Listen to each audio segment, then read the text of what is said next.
بسم الله الرحمن الرحيم. السلام عليكم ورحمة الله وبركاته. طلاب الأعزاء، طلاب الصف الرابع، ها نحن نكمل في الوحدة التاسعة الموارد الطبيعية في البيئة. اليوم سنتحدث عن الماء في الطبيعة. الأهداف المعرفية التي يجب أن نعرفها ونتحدث عنها هو توزيع الماء على سطح الكرة الأرضية، التعرف على مفهوم دورة المياه في الطبيعة، والتعرف على مراحل دورة المياه في الطبيعة، وأيضا التعرف على السلوكيات للحفاظ على الماء كونه هو مورد حيوي في الطبيعة.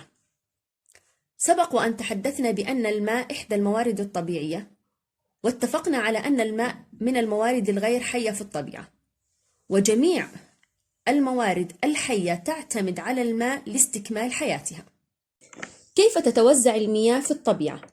تتوزع المياه في الكرة الأرضية على شكلين. أولا، مياه سطحية توجد على سطح الكرة الأرضية ونستطيع مشاهدتها كما في البحار والأنهار. 2. مياه جوفية، وهي المياه التي تتسرب إلى باطن الأرض عبر طبقات التربة والصخور وتتجمع داخل التربة وتكون مياه جوفية. ما هو مفهوم دورة المياه في الطبيعة؟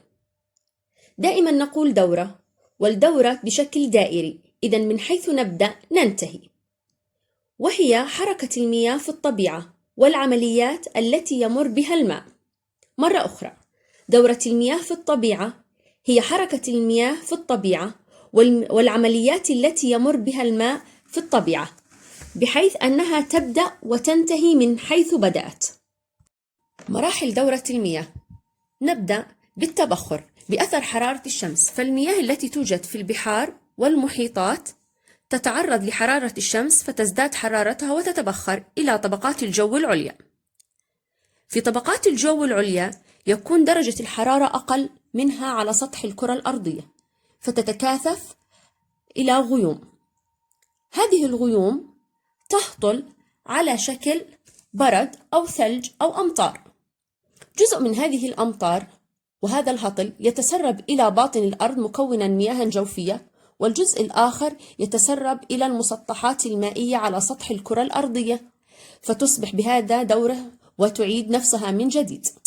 وبذلك تتلخص الدورة في تبخر للمياه، تكاثف على شكل غيوم، ثم هطل على شكل أمطار وثلج وبرد. والآن لنتعرف أقسام المياه حسب مكوناتها. مياه عذبة مثل مياه الأنهار والينابيع، ومياه مالحة مثل البحار والمحيطات. والآن سنتعرف على نسبة هذه المياه على سطح الكرة الأرضية.